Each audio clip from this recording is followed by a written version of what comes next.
Welcome to the deep dive. We're diving into some pretty intense physics today.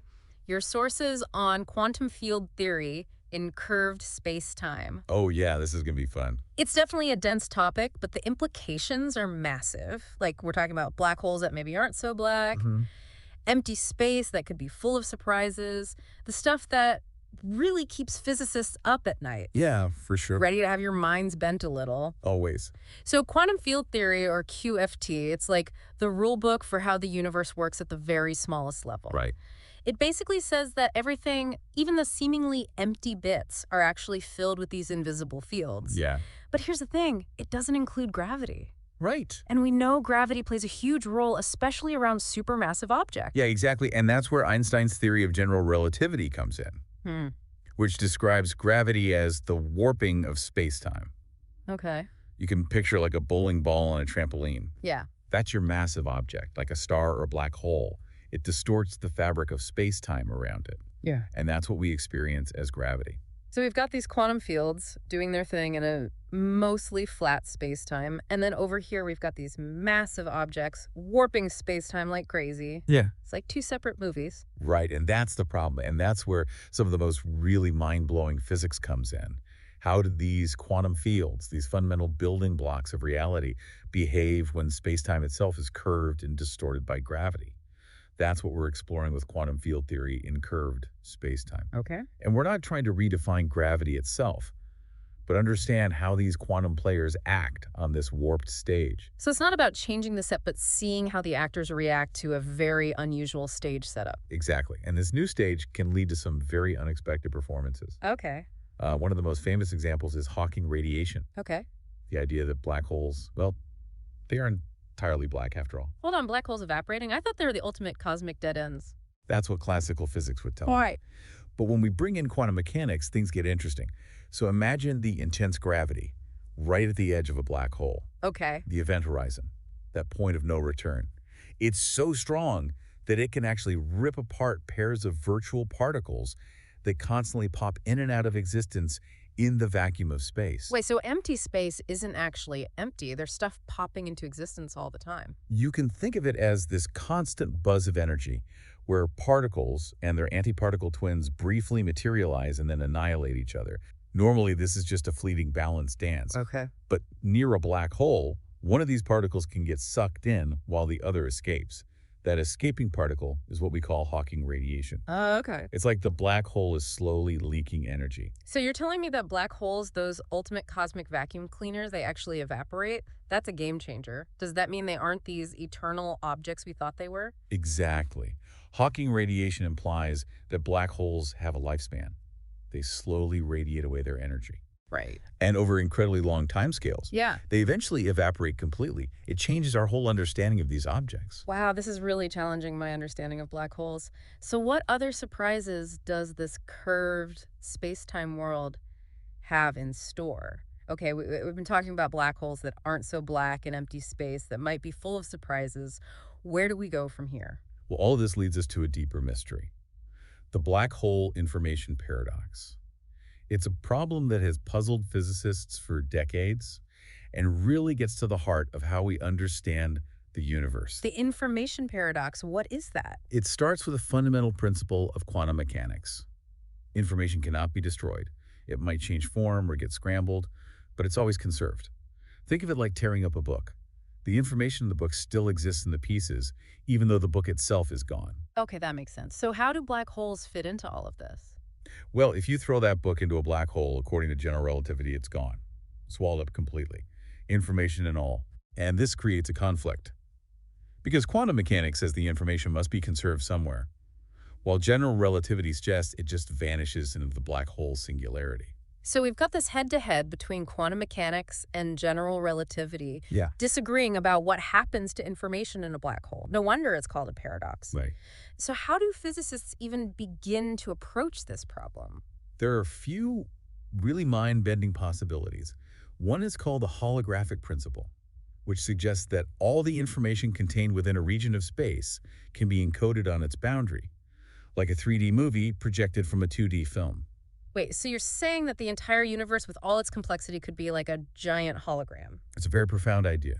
and it has potential implications for the black hole information paradox. Okay. Imagine the surface of a black hole as the boundary of a region of space. If the holographic principle is correct, then all the information that falls into the black hole could be encoded on that surface, even though it appears lost to us. So the information isn't really destroyed, it's just transformed and stored in some way we don't fully understand yet. Exactly. It's a fascinating possibility, Mhm. but it requires us to completely rethink our notions of space-time and information. Okay, so the holographic principle is one potential solution. What other ideas are out there? Another is something called black hole complementarity, Okay. which suggests that information might be both reflected at the event horizon and fall into the black hole, depending on the observer's perspective. Okay. So for someone outside the black hole, information never seems to cross the event horizon. It's like it gets encoded on the surface. But for someone falling in, they would see the information cross the horizon with them. It sounds like we need a whole new way of looking at reality to solve this paradox. Absolutely. And it's this pursuit that leads us to the quest for a unified theory of quantum gravity, Okay. a theory that could finally bridge the gap between quantum mechanics and general relativity. Speaking of quantum gravity, I know there are some pretty incredible theories out there. But before we get into that, there's one more concept I want to touch on. Yeah. You briefly mentioned it earlier, the Unruh effect. Oh, right. Can you tell me more about that? You're talking about the idea that empty space isn't really empty. Exactly. It sounds completely counterintuitive. It's a fascinating consequence of combining quantum field theory with relativity. Mhm. The Unruh effect suggests that an observer accelerating through space would actually perceive the vacuum as a thermal bath of particles. Essentially, they would experience heat simply because they're accelerating. Wait, so you're saying that my perception of empty space depends on how fast I'm moving? That's wild. What does that mean for our understanding of reality? It's a very deep question. Yeah. It challenges our very notion of what constitutes a vacuum Sure. and suggests that our perception of reality is fundamentally intertwined with our state of motion. And it's yet another example of how things get really strange when we combine quantum mechanics with curved spacetime. My brain is officially twisted.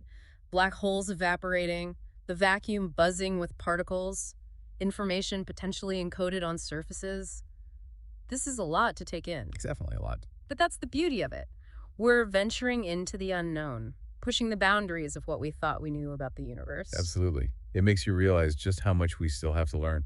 And I have a feeling that the next leg of our journey exploring these theories of quantum gravity is going to blow our minds even further. Welcome back to the deep dive. We've been on quite a journey through this weird world of quantum fields and curved spacetime. We've got black holes that evaporate, empty space that might actually be teeming with particles, and the possibility that information could be encoded on surfaces like some kind of cosmic hologram. Yeah, it's pretty wild stuff. And it really points to this need for a deeper understanding of how gravity works at the quantum level. Exactly. And that brings us to this quest for a unified theory of quantum gravity. I know there's some pretty ambitious theories out there, like loop quantum gravity string theory. What can you tell us about those? Well, let's start with loop quantum gravity, or LQG. This one takes a very direct approach.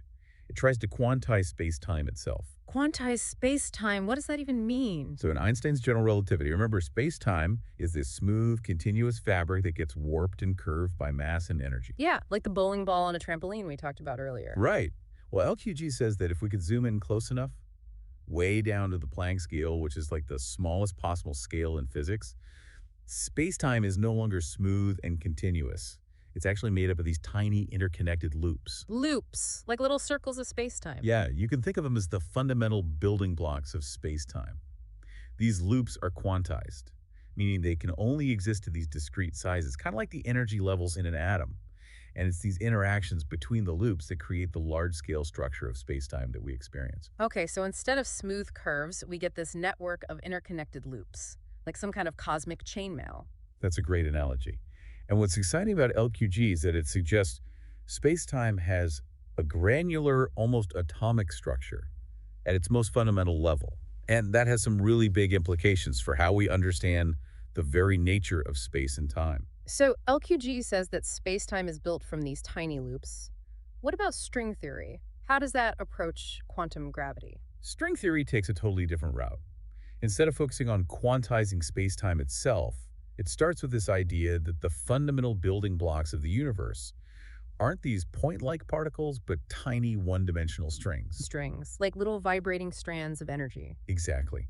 And just like the strings on a violin can vibrate at different frequencies to produce different notes, these fundamental strings can vibrate in different ways to create all the different particles and forces that we observe, including gravity. So there's a string vibration pattern for every particle and force, even gravity. That's the idea. One of the vibrational modes of these strings corresponds to the graviton, the hypothetical particle that carries the force of gravity. So gravity is built into the theory right from the start. That's pretty elegant.